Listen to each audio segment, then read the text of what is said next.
네, 인천 영전고 학생들 안녕하세요. 저는 김태원이라고 합니다. 여러분들께서 꽤 긴 시간 동안 세상을 만나는 프로젝트를 진행하셨다고 들었어요. 직접 뵙고 인사도 나누고 여러분의 얼굴을 보면서 강의하면 더 좋았겠지만 오늘 이렇게 영상으로 제 강의를 대신하려고 합니다. 간단히 제 소개를 드릴게요.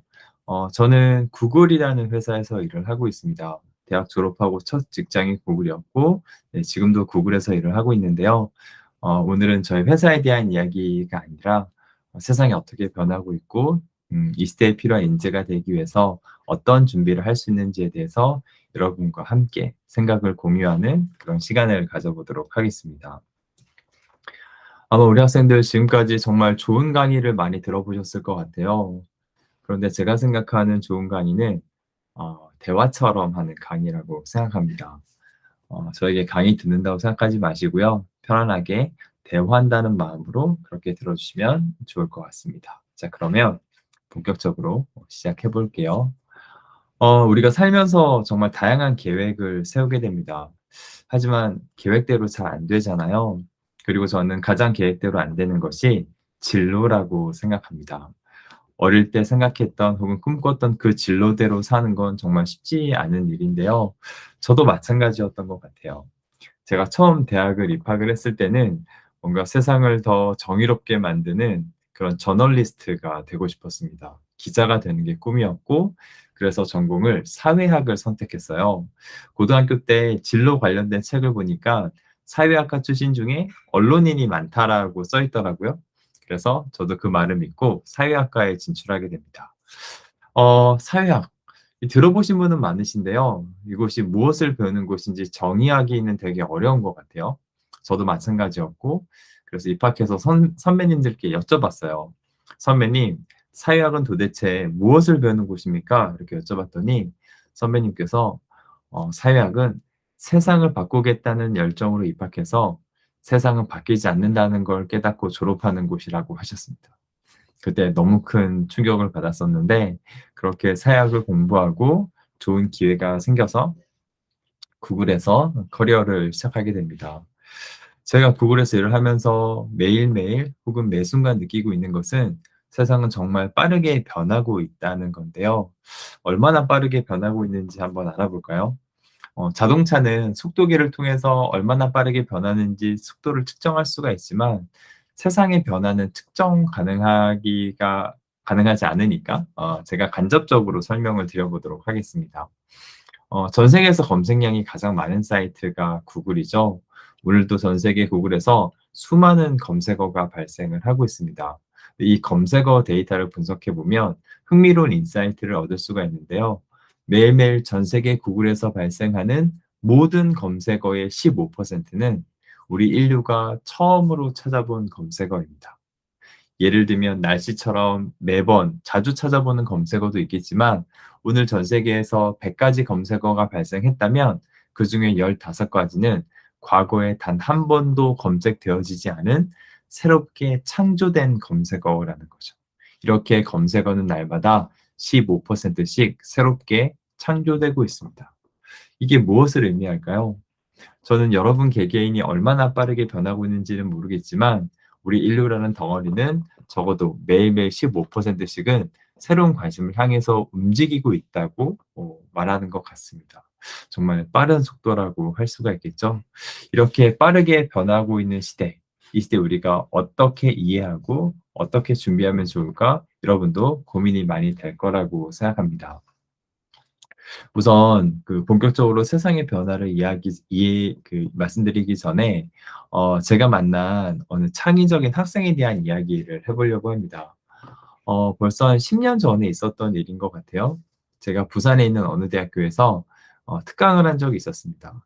수백 명의 학생들이 제 강의를 듣고 계셨고 제 강의를 마치고 집에 가려고 하는데 정말 많은 학생들이 줄을 서신 거예요. 그래서 제가 왜 줄 서셨냐고 여쭤봤더니 어떤 학생은 저랑 Q&A를 더 하고 싶었고 어떤 학생은 셀카를 찍고 싶어 했고 어떤 학생은 사인을 받고 싶어 했어요.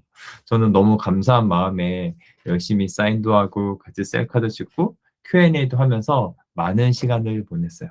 근데 시계를 보니까 어느덧 제가 KTX 기차를 예매할 시간이 다가온 거예요.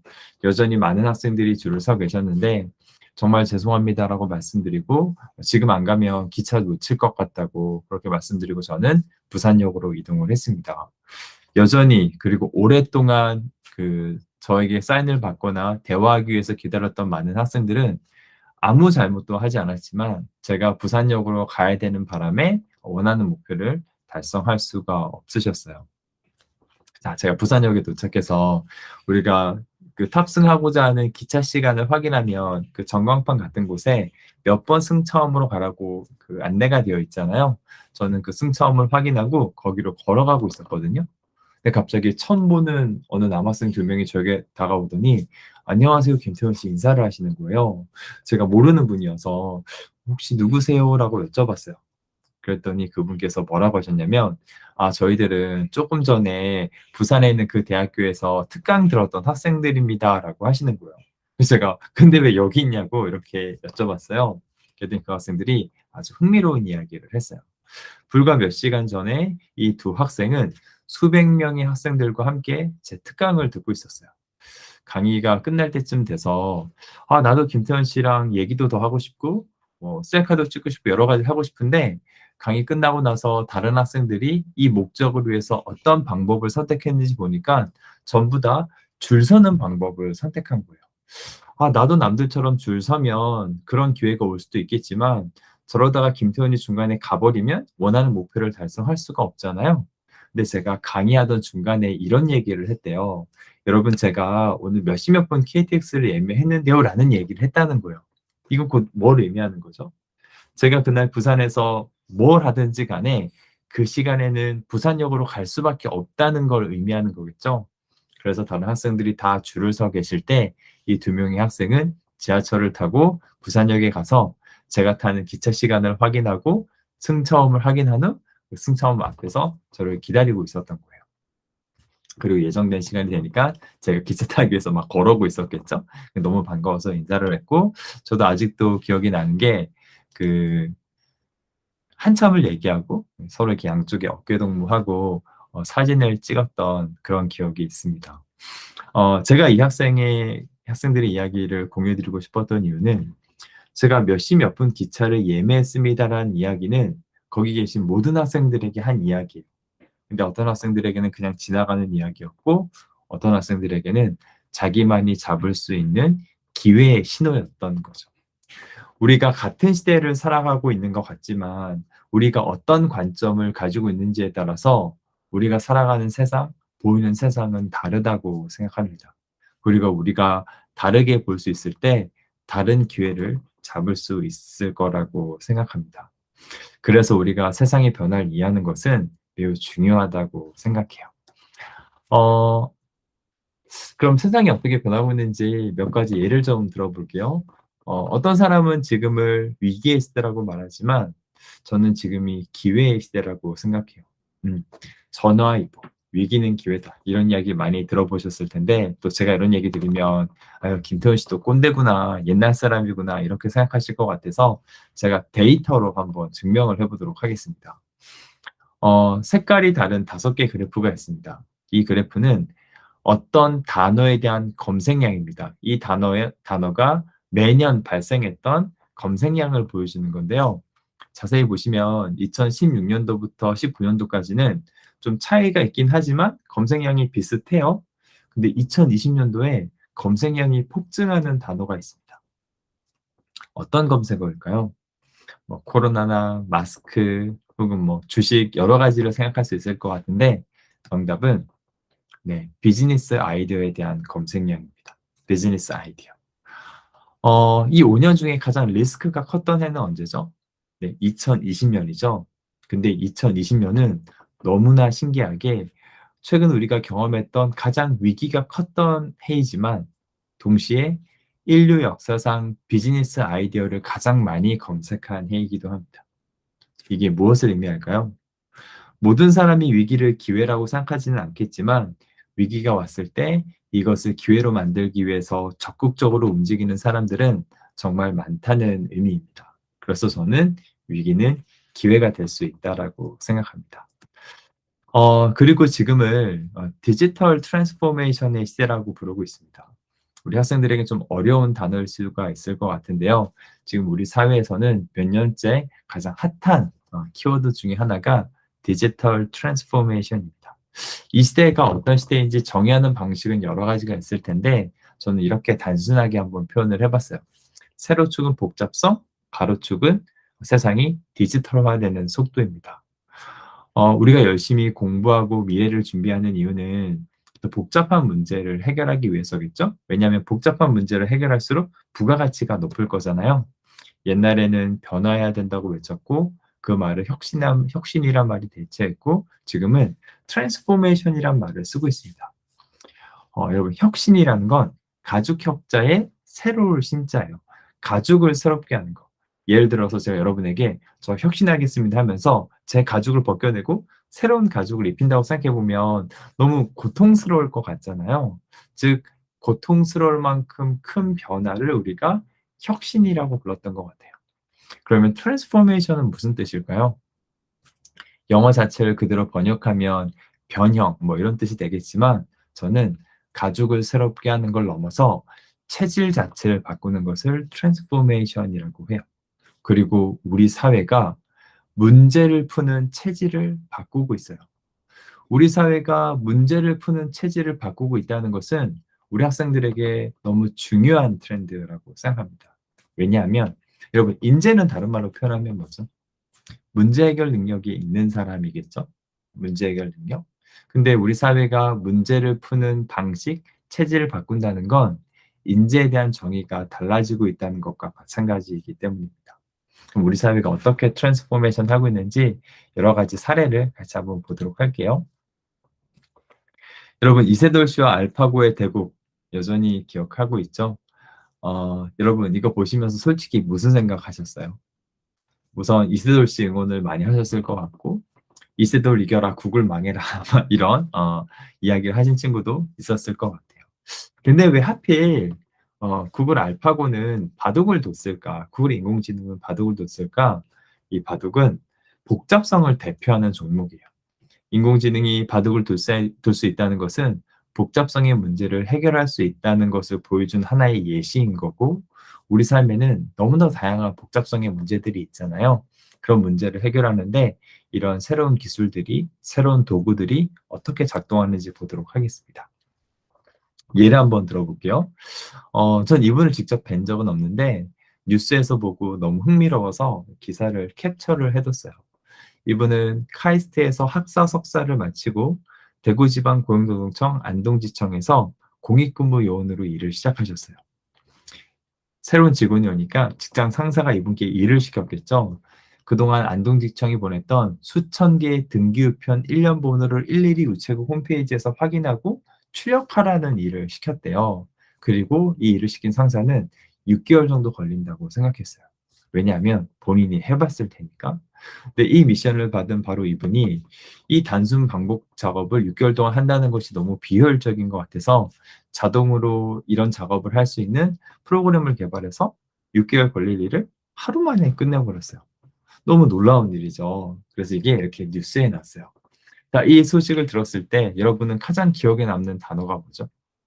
아마 우리 학생들이나 선생님들이나 학부모님들께서는 카이스트라고 생각할 것 같아요. 와, 역시 카이스트 학생 대단하다라고 생각할 것 같아요.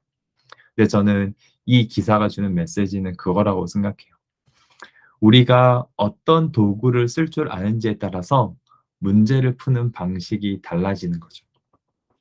디지털이나 데이터나 혹은 컴퓨터라는 새로운 도구를 잘 쓸 줄 몰랐던 직장 상사는 이 문제를 어떻게 푸는 거예요? 근면 성실하게 6개월 동안 매뉴얼리 푸는 거예요. 그렇게 문제를 풀던 시대에는 근면하고 성실한 것이 인재의 조건이었어요.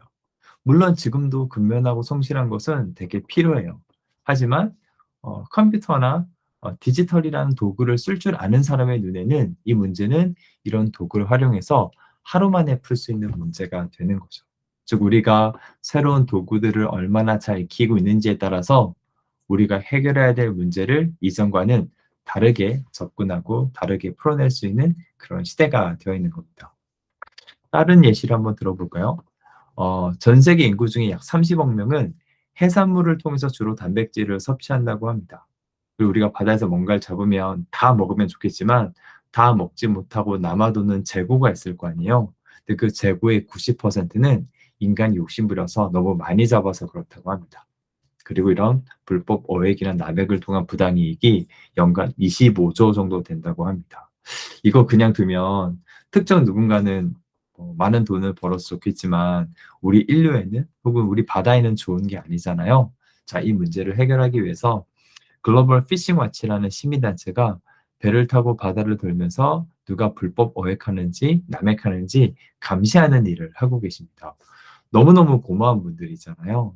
근데 한 가지 아쉬운 점이 있다면 이 넓은 바다에 수많은 배를 어, 많은 인원이 없는 그런 시민단체에서 다 감시한다는 건 거의 불가능에 가까운 일이겠죠.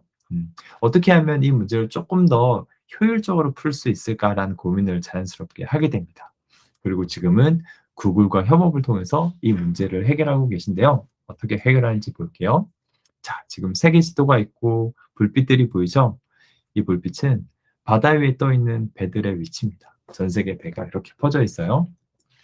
그리고 이 노란 불빛들은 각각의 배를 의미하고요. 이 선은 뭐냐면 특정 배가 출항해서 바다 위에서 어떻게 움직이고 있는지를 데이터와 클라우드와 AI로 트래킹, 분석을 하는 거예요. 이걸 왜 하냐면 배가 바다 위에서 어떤 패턴으로 움직이는지를 분석하면 이 배가 불법 어획하는지 남획하는지 알아낼 수 있다고 합니다. 그리고 인공지능은 특정 배만 할 수 있는 게 아니라 여기 있는 수많은 배를 동시에 감시할 수 있기 때문에 감시 효율성은 훨씬 더 높아지고 바다는 더 건강해질 수가 있는 거겠죠. 자, 제가 아까 디지털 트랜스포메이션의 시대이고 이 시대에는 문제를 푸는 체질이 달라진다고 말씀을 드렸죠. 즉, 우리가 직면한 문제에 대해서 이전과는 다른 도구, 디지털이나 데이터나 인공지능 같은 다른 도구를 활용해서 이전과는 다른 방식으로 문제를 푸는 그런 시대를 여러분은 이미 살고 계십니다. 자, 그러면 이렇게 세상이 변한다는 것이 여러분의 진로에는 어떤 의미를 줄 수 있을까요? 저는 이제 일반고 문과 출신이었어요. 지금도 문과 이과 나눠진지 모르겠지만 저 때는 이렇게 나눠져 있었거든요. 그러니까 저희 반에 시민단체에서 일을 하는 게 꿈인 학생이 있었어요. 그래서 선생님께 여쭤봤어요. 선생님, 저 나중에 시민단체 가고 싶은데요. 어떤 전공 선택하면 좋을까요? 이랬더니 선생님께서 사회복지학과 가라 그랬어요.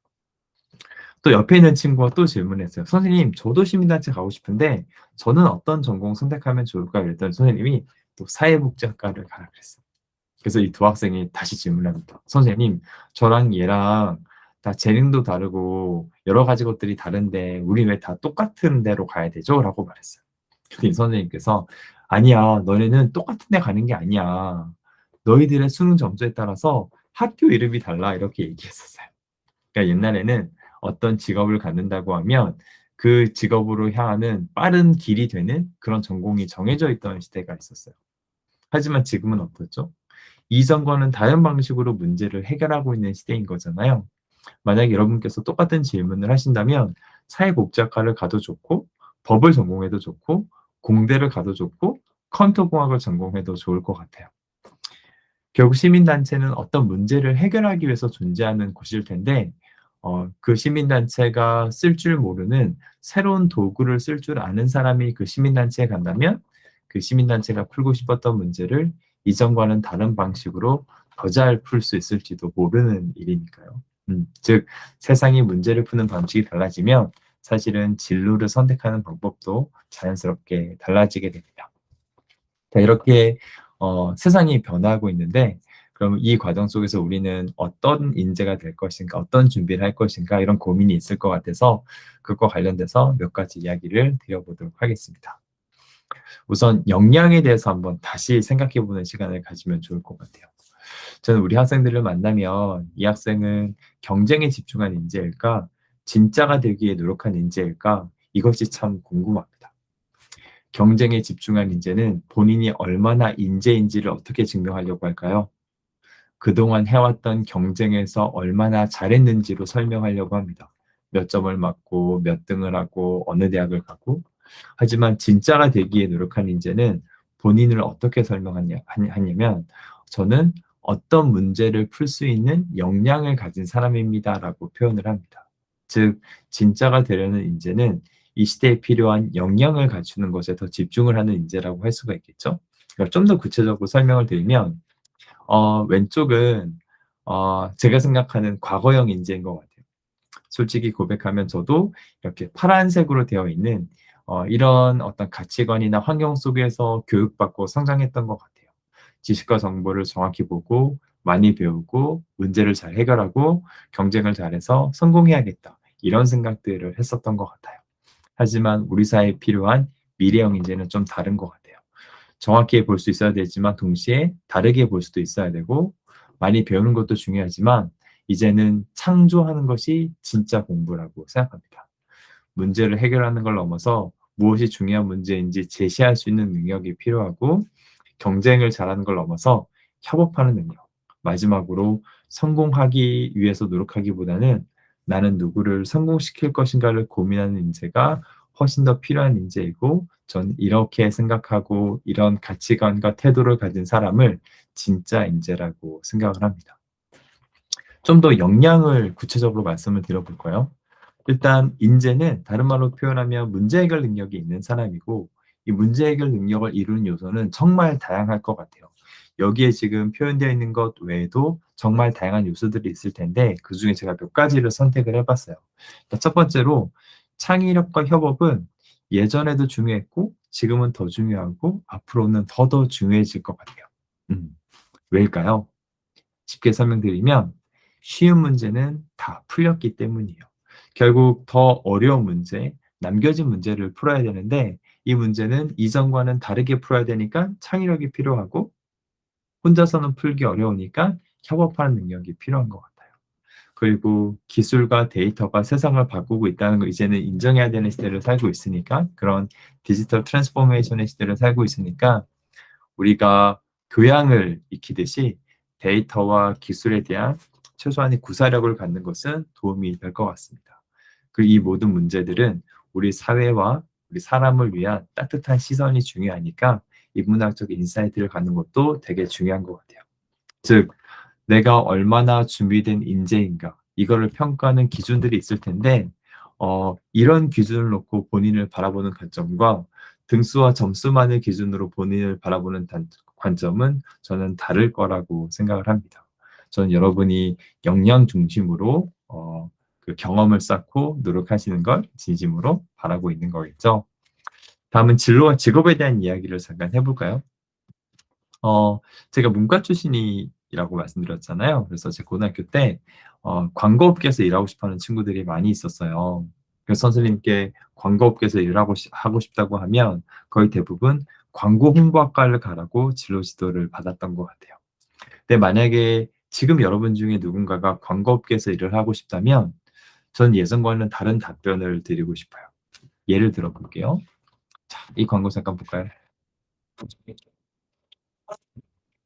나이키의 5개 광고인데 정말 너무너무 입체적이죠. 마치 신발이 막 밖으로 튀어나오는 것 같은 그런 경험을 하게 되죠.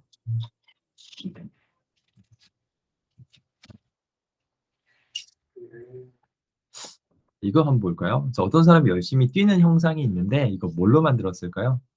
물 같기도 하고 먼지 같기도 하고 사실은 게토레이, 맛있는 스포츠 음료 게토레이로 만들었어요. 이 뛰는 형상 위에 보면 수많은 게토레이가 거꾸로 매달려 있거든요. 컴퓨터로 프로그래밍을 해서 각각의 게토레이 병에서 게토레이 방울이 떨어지는 순서를 조절해서 만든 거예요. 이거 왜 만들었을까요? 맞아요. 게토레이 광고하려고 만든 거예요. 하나만 더 볼까요?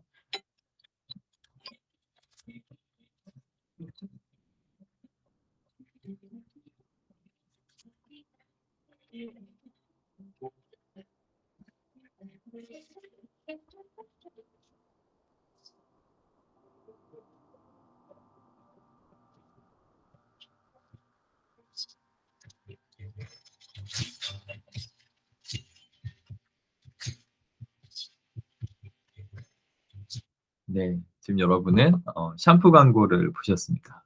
자, 우리가 한 3개 정도 광고를 봤는데 광고하면 어떤 느낌이 들죠? 좀 되게 성가시죠.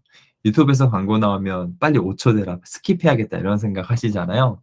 근데 이런 광고는 거의 컨텐츠에 가깝지 않나요? 되게 재밌고 또 다시 한 번 더 보고 싶은 생각이 들고 이 광고의 공통점은 이 광고 속에는 기술적인 요소가 들어가 있다는 거예요. 요즘 광고 업계에서는 광고에 기술적인 요소를 넣으니까 광고 효과가 너무 좋은 거죠. 그러다 보니까 기술을 아는 광고인에 대한 그런 그 니즈가 엄청나게 높아졌어요. 하지만 기술을 아는 광고인을 찾는 건 너무너무 힘들어요. 왜냐면 광고 홍보학과 가라고 진로 지도를 받았던 사람들이 대부분이기 때문입니다. 자, 그렇다면 지금 여러분 중에 누군가가 나중에 광고업계에서 일을 하고 싶다면 저는 광고 홍보학과를 가도 되고 인문학을 전공해도 되고 공대를 가도 되고 컴퓨터공학을 전공해도 된다고 말씀드리고 싶어요. 중요한 건 뭐죠?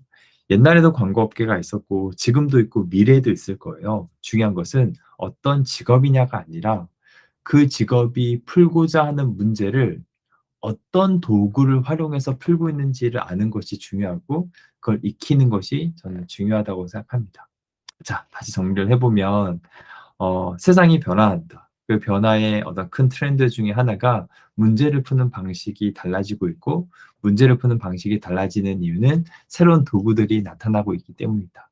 그리고 문제를 푸는 방식이 달라지게 되면 그 시대가 정의하는 인재의 모습도 달라진다라는 것을 확인할 수 있고 우리 학생들의 입장에서는 미래를 준비하는 방식이 달라질 수도 있겠구나라고 생각할 수 있을 것 같아요. 이번에는 글로벌 인재 이야기 잠깐 해볼까요? 글로벌 인재가 되기 위해서는 영어를 잘하면 좋겠죠? 맞아요. 영어는 글로벌 인재가 되는데 되게 도움이 되는 것 같아요. 하지만 근본적으로 외국어를 잘하면 여러분 삶에 엄청나게 많은 자유가 생길 거예요. 그래서 저는 잉글리시의 동의어를 freedom, 자유라고 생각합니다. 자, 외국어를 잘하면 좋겠죠? 글로벌 인재가 되기 위해서. 여기 한 발짝 더 나가보면 저는 5천만이 아니라 76억을 대상으로 생각하는 사람을 글로벌 인재라고 생각합니다. 다시 말씀드리면 나는 76억 명이 살아가는 이 시대에 어떻게 살까? 뭐 하고 살까? 그들이 가진 문제를 어떻게 해결할까? 이런 고민을 하는 학생을 저는 글로벌 인재라고 생각해요. 즉 글로벌 인재의 핵심이 외국어를 익히는 걸 넘어서 우리가 가슴속에 지구를 품을 수 있는 어찌 보면 세계 시민이 되어가는 과정과 마찬가지라고 생각하고 지금 여러분들은 이렇게 5천만이 아니라 76억을 기반으로 사고하고 꿈꿔도 되는 시대를 살고 있다고 생각합니다. 예를 들어보면 여기 세계 지도가 있어요. 색깔이 있다는 것은 많은 사람들이 구글에서 어떤 단어를 검색하고 있다는 뜻이에요. 왼쪽은 코리아고 오른쪽은 BTS예요. 지금은 전 세계 사람들이 우리 대한민국에 대해서 궁금해하고 우리 컬처에 열광하고 있는 그런 시대예요. 그래서 저는 여러분은 우리나라 역사상 가장 글로벌 인재 되기 좋은 시대를 살고 있다고 말씀드리고 싶어요. 제가 학생이었을 때만 해도 외국 사람 만나면 한국을 설명하는 데 많은 시간을 쓰고 노력을 했었어야 되는데 지금은 먼저 한국을 알고자 하고 우리 문화를 배우고자 하는 수많은 사람들이 전 세계에 있습니다. 그리고 우리가 스마트폰이나 인터넷을 통해서 언제나 전 세계와 연결될 수 있는 시대를 살아가고 있잖아요. 예를 들면 여러분이 스마트폰에서 유튜브 앱을 여는 순간 매월 20억 명이 넘게 살아가는 커뮤니티로 들어가는 것과 마찬가지라고 볼 수가 있어요. 자, 그러면 우리가 76억을 기반으로 사고하면, 꿈꾸면, 욕망하면 우리 삶이 어떻게 달라질 수 있을까? 예를 들어 볼게요. 여러분 유튜브 좋아하실 테니까 유튜버 이야기를 해보겠습니다. 이 유튜버의 이름은 더 슬로모 가이즈예요. 이름처럼 슬로우 모션 비디오를 찍어서 올리는 사람들이에요. 근데 생각을 해보면 유튜브에 진짜 재밌는 것들이 많은데 이렇게 슬로우 모션 비디오 찍어서 올렸을 때 구독자가 생기겠어? 이런 생각 할 수 있을 것 같아요. 근데 이 채널의 구독자가 몇 명이냐면 무려 1420만 명이에요. 1420만 명. 엄청나게 많죠. 이게 뭘 의미하죠? 우리나라 5천만 명 중에는 슬로우 모션 비디오가 좋아서 구독하는 사람이 몇 명 없을지 몰라도 전 세계 76억의 인구 중에는 슬로우 모션 비디오가 좋아서 구독하는 사람들이 최소한 네, 얼마죠? 맞아요. 1,500만 명 이상 있다는 것과 마찬가지라고 볼 수 있을 것 같아요. 1,500만 명 정도 있다고 생각할 수 있을 것 같아요. 즉, 우리가 무대를 76억으로 키우게 되면 우리 개개인이 가지고 있는 독특한 관심사나 다양성이 의미 있는 사이즈의 커뮤니티가 되고, 그리고 이 안에서 새로운 진로와 직업을 찾을 수 있고, 그리고 여기서 경제 활동도 가능할 수 있을 것 같아요. 그래서 저는 여러분의 무대가 5천만이 아니라 76억이라는 생각을 하셔도 좋겠다라고 말씀을 드려보고 싶습니다. 다음은 배움과 공부에 대해서 얘기를 해보고 싶은데요. 제가 아까 말씀드렸죠. 음, 창조하는 것이 진짜 공부인 시대를 살아가고 계신다. 즉, 배우는 것은 공부의 시작일 뿐인 것 같아요. 우리가 아는 것을 가지고 창조하는 경험을 갖는 거, 저는 그게 정말 중요하다고 생각을 합니다. 예를 하나 들어볼까요? 이 친구들은 중학생들인데요. 제가 이 친구들에게 강의하고 숙제를 냈어요. 본인이 어떻게 살고 싶은지 본인의 좌우명을 수학식으로 표현해 달라고 했거든요. 실제로 강의가 끝나고 학생들이 앞에 나와서 발표하고 있는 모습이에요. 제가 이 중에 어떤 한 학생의 발표를 소개해 볼게요. a제곱 더하기 b제곱은 a제곱 더하기 b제곱이고 a 더하기 b제곱은 a제곱 더하기 b제곱 더하기 2ab입니다. 여기에 의미를 부여해 보겠습니다. a가 나고 b가 타인이고 제곱을 성공이라고 한다면 위의 식처럼 나의 성공과 타인의 성공이 따로따로 일어나면 나와 타인은 따로따로 성공하지만 아래 식처럼 나와 타인이 함께 성공하면 우리는 EAB라는 추가 성공을 만들 수 있습니다. 그래서 저는 A 더하기 B의 제곱처럼 살고 싶습니다라고 중학생이 발표했어요. 여기 박수 한번 칠까요? 음. 여러분도 아마 A 더하기 B의 제곱이라는 수학 공식을 알고 계실 거고 그것으로 문제를 풀어보신 학생도 많으실 것 같아요. 하지만 이것이 좌우명이 될 수 있다는 생각을 해본 학생은 많지 않을 것 같아요. 지금 여러분에게 정말 필요한 경험은 뭘까요? 네, 창조의 경험이에요. 그렇다면 이 영상을 보고 계시는 우리 영종고 선생님들이나 학부모님들, 우리는 어떻게 하면 좋을까요? 아이들의 창조의 경험에 칭찬하고 보상할 수 있어야 된다고 생각합니다. 지금까지 우리 사회는 경쟁의 결과에 주로 보상하는 시스템을 가지고 있었어요. 하지만 우리가 좀 더 미래로 가기 위해서는 우리 아이들의 창조의 경험에 칭찬하고 보상하는 그런 시대가 되어야 된다라고 말씀드리고 싶습니다. 여러분 고등학생이니까 고등학생 이야기 한번 더 해볼까요? 이 친구들은 서울에 있는 어느 고등학교 학생들인데 저희 친구들 대상으로 창의력에 대한 특강을 했었어요. 근데 이 강의를 이 학교에서 수학을 가르치시는 어느 수학 선생님들이 함께 들으셨거든요. 근데 그 선생님이 저한테 뭐라고 하셨냐면, 제가 오늘 강의를 듣고 제가 수학 담당이지만 이 수학이 아이들을 좀 더 창의적으로 만드는데 어떤 기여를 할 수 있을까를 좀 고민을 해봐야겠습니다라고 말씀하셨거든요. 그리고 며칠 있다가 되게 재밌는 대회를 열었어요. 수학으로 시집기 대회라는 걸 열었거든요. 수학에서 배운 개념을 가지고 시를 짓는 거예요. 실제로 학생들이 지은 시를 저한테 사진을 찍어서 보내주셨는데 한번 볼게요. 제목 인생, 지은이 김재우. 인생은 곱셈이다. 기회가 아무리 많이 주어진다 해도 내 자신이 0이라면 의미가 없다. 곱하기는 하나만 0이면 다 0이니까 그 개념을 활용해서 시를 지은 거고요. 다음 시는 여러분도 그렇고 우리 학부모님들 아마 부모님들 보시면 되게 마음이 짠하실 거예요. 제목 가분수. 나는 엄마 위에 무거운 짐. 우리 분모보다 분자가 큰 걸 가분수라고 하잖아요. 이 무거운 숫자가 자기보다 작은 숫자를 누르는 그 가분수를 보면서 부모님께 부담이 되지는 않을까 염려하는 본인의 마음을 담았어요. 저는 이런 본인이 알고 있는 배운 지식을 한 단계 더 나가서 무언가 연결시키고 창조하는 우리 학생들, 그런 경험이 더 많이 축적되기를 진심으로 바랍니다. 네. 오늘 강의의 마지막 이야기는 그 협업밴드 이야기로 하고 싶어요. 여러분도 협업밴드를 아시나요? 제가 정말 좋아하는 가수 중에 하나인데, 저는 협업밴드의 정말 좋은 노래들 중에 톰보이라는 노래를 제일 좋아하거든요. 그래서 저는 어떤 노래에 꽂히면 하루 종일 그 노래를 듣는 습관이 있어요. 그래서 제가 이 노래에 딱 꽂혀가지고 하루 종일 톰보이라는 노래를 들으면서 일을 하고 있었어요. 근데 늘 듣다 보니까 갑자기 궁금해지는 거예요. 내가 이렇게 좋아하는 노래를 다른 사람은 어떻게 생각할까 되게 궁금해서 유튜브에 가서 이 노래 밑에 달려 있는 댓글들을 쭉 읽어봤어요. 그리고 어떤 댓글을 읽고서 진짜 이 댓글 너무 좋다고 생각했어요. 제가 만약에 나중에 죽으면 제 무덤의 비석에 이런 댓글 써 있으면 되게 좋겠다고 생각했고, 누군가 저의 자기소개서 읽는다면 그 자기소개서 밑에다가 이런 댓글을 달아주면 참 좋겠다고 생각했어요. 뭐라고 댓글이 달려 있었냐면 이렇게 달려 있었습니다.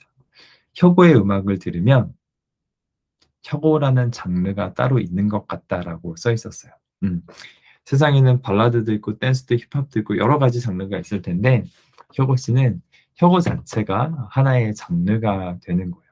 되게 멋져 보였고 되게 부럽기도 하고 그랬습니다. 전 여러분 하나하나가 나만의 장르가 될 수 있는 사람이라고 생각합니다. 개인이 가지고 있는 다양성이나 그런 놀라움을 열심히 관찰하고 발견하시기를 바라고요. 뭐 제가 아주 긴 시간을 산 거는 아니지만 제 짧은 경험 속에서 가장 행복한 사람들은 어떤 사람인지 관찰해 봤더니 자기가 언제 행복한지 아는 사람들이더라고요. 자기가 언제 행복한지 아는 사람이 가장 행복하게 살고 있는 것 같았어요. 곧 있으면 방학일 텐데, '나는 언제 행복한 사람인가?' 라는 질문도 함께 해 보는 그런 시간 가졌으면 좋겠습니다. 긴 시간 강의 들어주셔서 감사드리고요. 제가 오늘 하루 일과를 마치고 열심히 일하고 지금 시간이 밤 11시 23분 이거든요. 이렇게 밤에 이 영상을 녹화를 하다 보니까 좀 발음도 새고 이렇게 막 좀 버벅거린 것도 있는 것 같은데 밍감이라고 생각하시고 이해해 주시면 좋겠습니다. 늘 건강하시고요. 여기서 마치겠습니다. 감사합니다. 반가웠습니다.